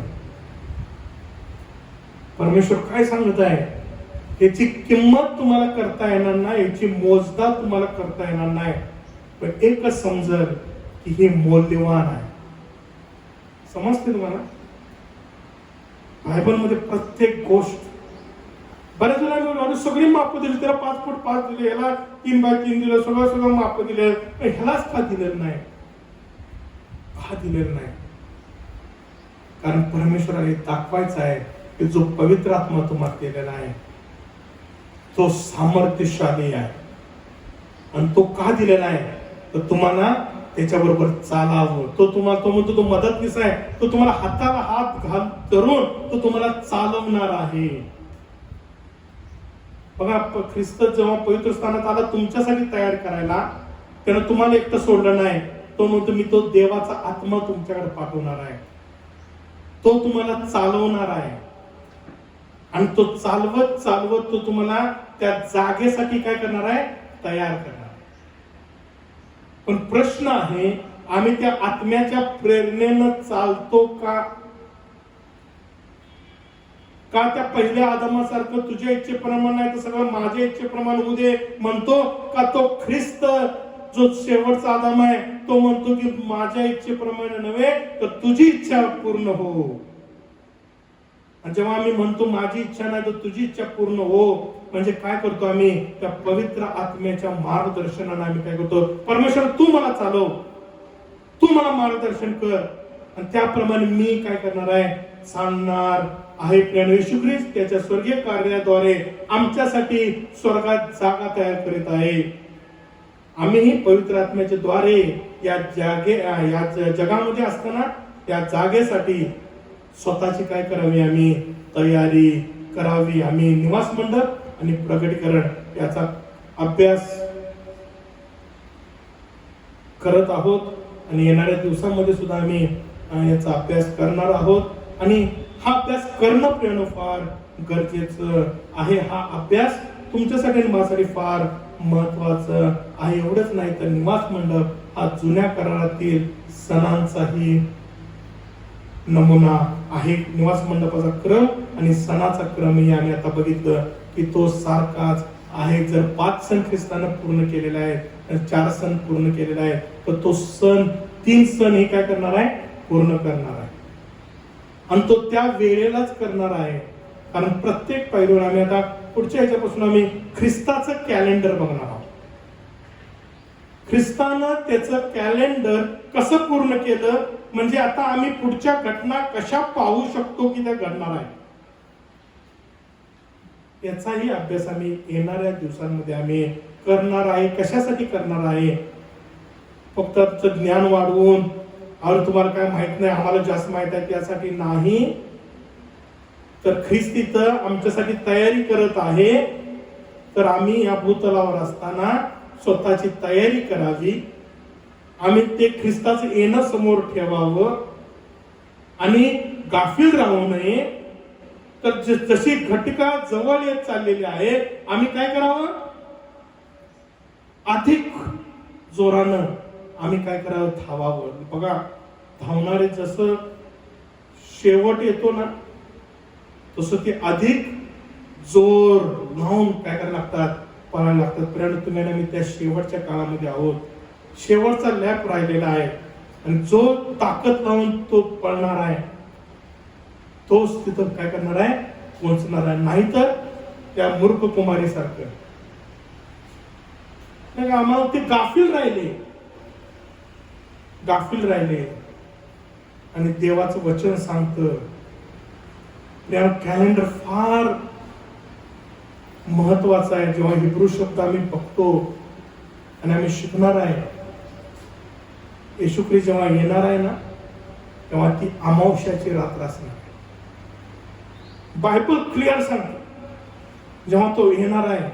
आणि म्हणून रात्री जागायला सांगितलेलं आहे. जागसूत राहा. तो दिवसा येणार नाही, तो रात्री येणार आहे. कधी येणार आहे? बायबल सांगतोय. हो, आम्ही ते शिकायचा किंवा अभ्यास करायचा. आम्हाला तो कधी येणार आहे माहित आहे, म्हणजे वेळ कधी आहे माहित आहे. आता आम्ही ते कॅलेंडर शिकणार आहे. हे उगाच सण बिन दिलेलं नाही बरं का. आम्ही ते सण आणि मग ख्रिस्ताने केलेलं कार्य आम्ही तंतोतंत कसं जुळते बघणार आहे. ती वेळ माहित आहे आपल्याला, तो दिवसही माहित आहे,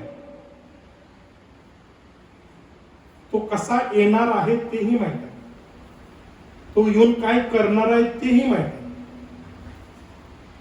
फक्त ती घटिका जी आहे, तो काय म्हणतो, तो दिवस त्या दिवशीच येणार आहे, पण कुठल्या वर्षी तो येणार आहे तो म्हणतो ते कुणाला माहित आहे? फक्त माझ्या पित्याला माहित. आणि जुन्या करारात लग्नाची रीत आहे, वर कधीही जाऊन वधूकडे जाऊन मागणी घालत नाही. लक्षात ठेवा. तो बापाला विचारतो आणि बाप त्याला ग्रँट करतो. बाबा, सगळी व्यवस्था झाल्या ना वधूसाठी तुझ्या, आत्ताच जाऊन वधूला काय कर? घेऊन ये. म्हणजे परमेश्वरही आमच्याकडे बघत आहे, तयार झाले का? तो ख्रिस्ताकडे बघत आहे, चालले का सगळं व्यवस्थित? आणि ख्रिस्ताला त्या वधूकडून कधी त्या वधूला घेऊन जाईन हे अंतःकरण आहे. पण परमेश्वर बघत आहे, व्यवस्था सगळी चाललेली आहे का? तिथे येण्यासाठी ती वधू तयार आहे का? वरानं ते सगळं काम केलेलं आहे का? आणि आम्ही बघत आहोत प्रकटीकरणामध्ये, वर कुठलीही गोष्ट करायची थांबलेला नाही. आणि तो ते योग्य वेळी सगळ्या गोष्टी पूर्ण करणार आहे आणि तो वधूला घ्यायला येणार आहे. पण प्रियानो, प्रश्न आहे की आम्ही तयार आहोत का? मूर्ख कुमारी शाण्या कुमारीत टाकलं यासाठी दिला की आम्ही शाण्या कुमारीतले असावं. आम्हाला माहित आहे की तो रात्री येणार आहे. आम्ही पुढचा अभ्यास तोच करणार आहे की त्याचं वेळापत्रक काय असणार आहे. हे काय प्रॉफेसीचं सेमिनार नसणार आहे, आपला संदेश नसणार आहे. तर ते आपल्याला तयार राहण्यासाठी काही गोष्टी पवित्र शास्त्रात आपल्याला दिलेल्या आहेत. परमेश्वरने आपल्याला कुठल्याही गोष्टीत गाफील ठेवलेलं नाही. बऱ्याच लोकांना वाटतं आणि म्हणून तिने असंच ख्रिस्ती जीवन जगत आहेत. कधी येईल माहित नाही, केव्हा येईल माहित नाही, येणार आहे की नाही माहित नाही. आणि मग आम्ही त्या जगामध्ये राहिलेला आहे. आम्ही बघितलं पहिली उत्पत्ती नाहीशी होणार आहे. त्या पहिल्या उत्पत्तीच्या नादामध्ये तुम्ही ते सार्वकालिक नवनिर्मिती गमावू शकता, जिथं तुम्हाला सार्वकालिक जीवनामध्ये राहायचं. आणि म्हणून हे गंभीर आहे. आम्ही गांभीर्यानं या सगळ्याचा विचार करणं फार गरजेचं आहे. आपण डोळे बंद करूया.